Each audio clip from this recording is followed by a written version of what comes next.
Hey guys, BJ, very basic Bible. Let's do a basic Bible topic. Let's search for a word here. Let's do this. I don't know what okay. Let's go for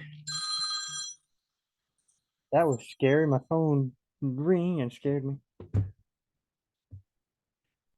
Let's search. I'm gonna type in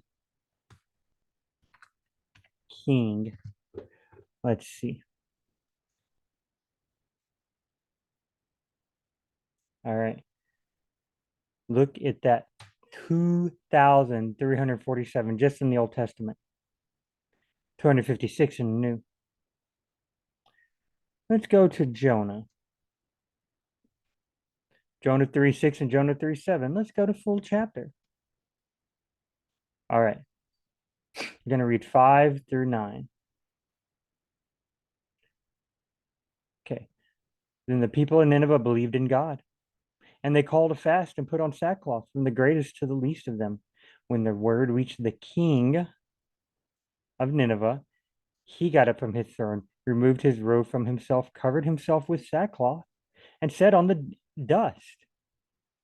And he issued a proclamation, and it said, in Nineveh, by the decree of the king, that's what the king sounds like, just like that.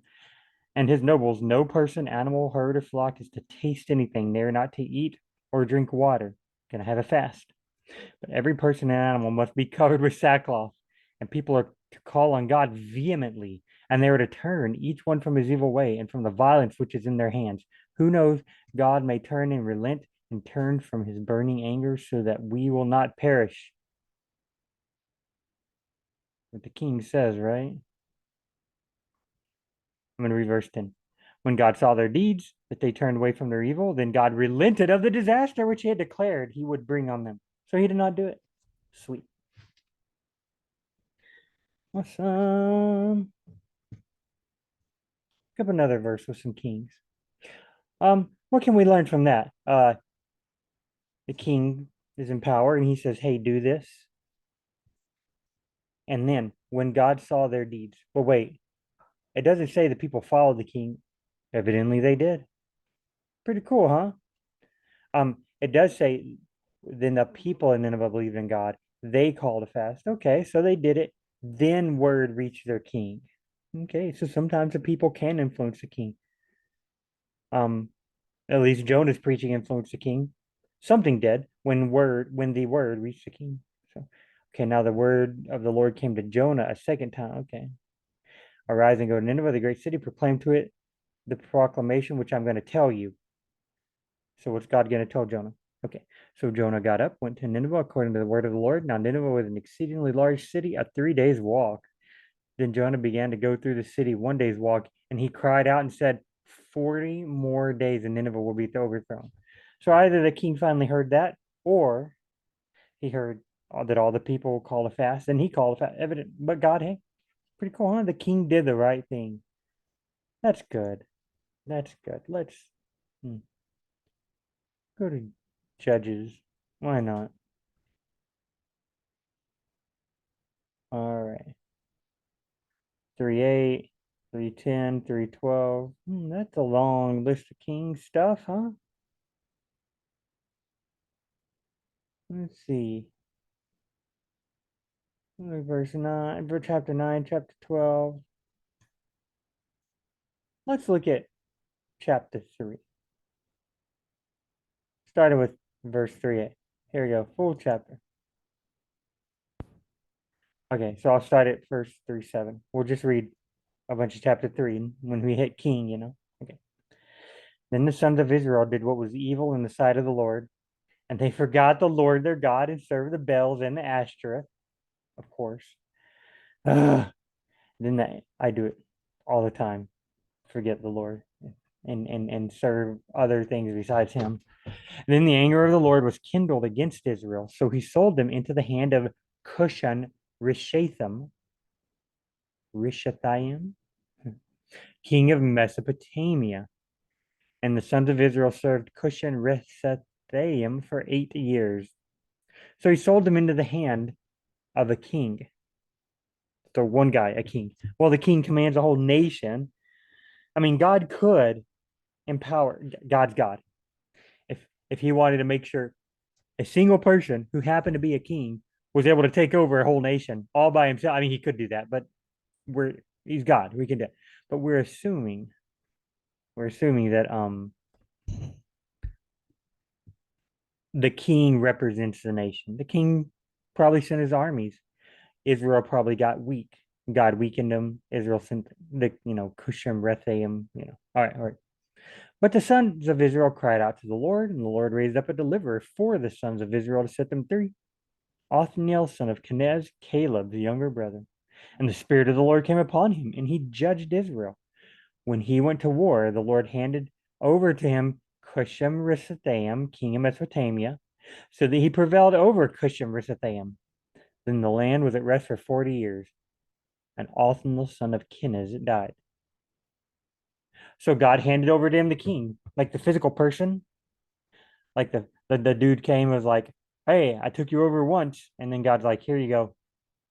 Like probably the army, probably the king as a stand-in for the army.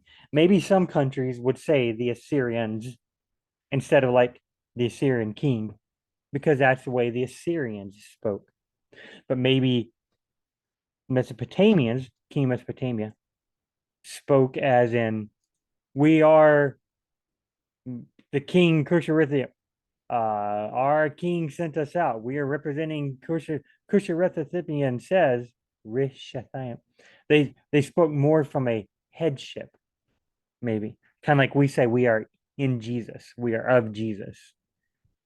Jesus this, Jesus that. Kind of like we say that rather than well, some people do say Christians, which is fine, of course. But yeah, they identify the person, it seems, with the nation. Um, I think that's yeah. Let's go read another chapter about a king. I know I was like, we'll read more, but no, let's read another one.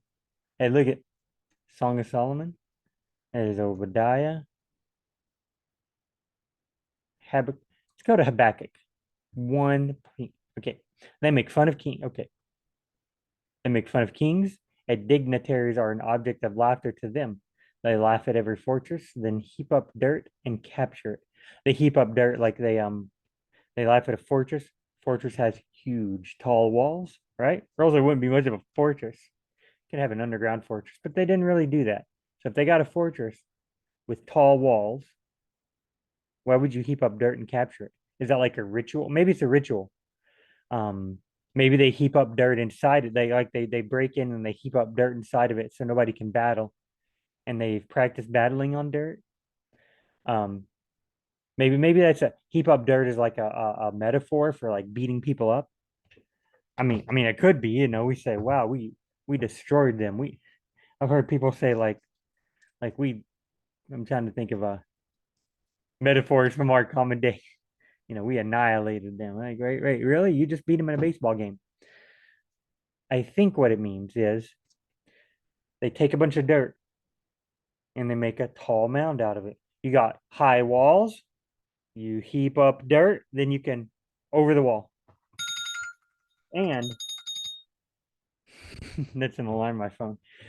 Not only that, let's say you just have ladders. Well, then one person at a time climb up. We'll make the ladder bigger.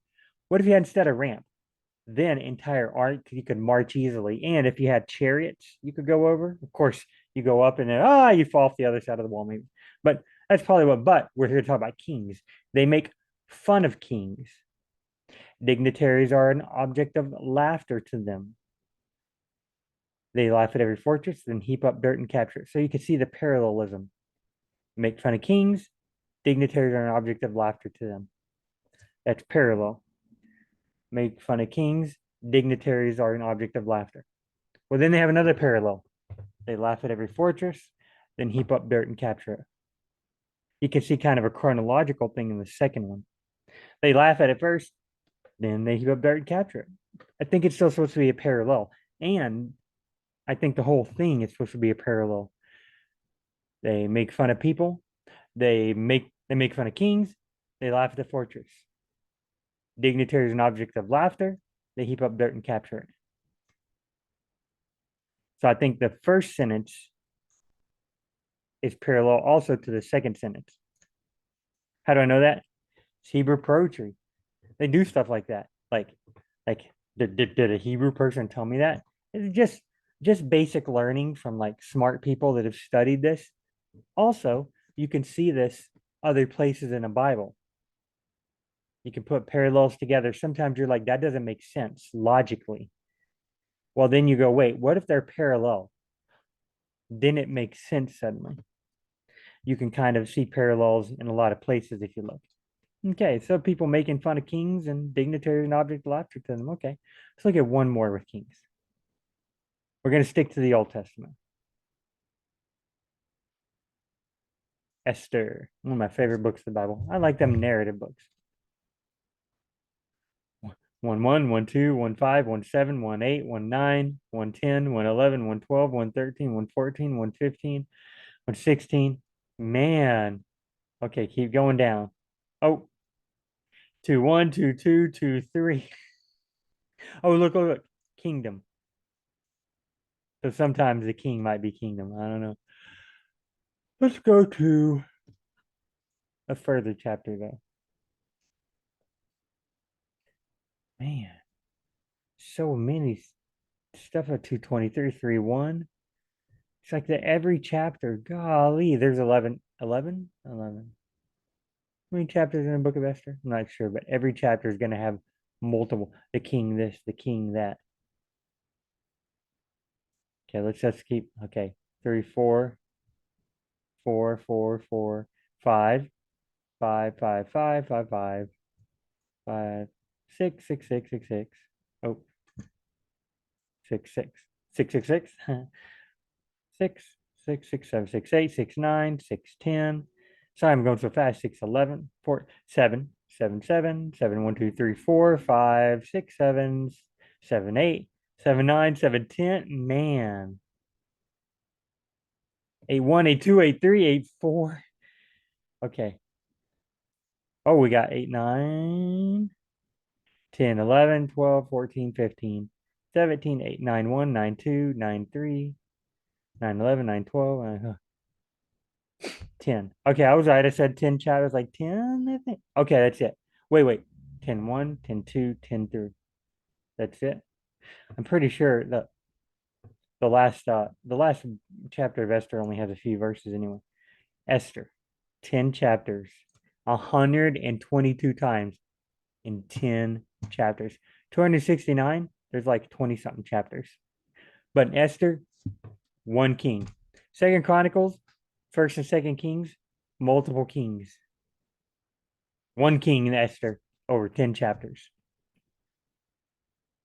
Second Samuel talks about King David and King Saul. I guess that's a lot, you know, and talks about we want a king. Esther, one king. So I think we see a central theme in the book of Esther. Let's go back to you left click on this arrow, see in the top left, you left click, search king, king, king, king. Esther 2:8. My phone went off earlier and scared me, and it just keeps going off. Oh, that means I gotta leave. Okay. Now it happened in the days of Ahasuerus. Ahasuerus. Aha, swear. I call him Ahasuerus. The Ahasuerus who reigned from India to Kush over 127 provinces. Dang, that sounds like a lot. India, Kush is Ethiopia.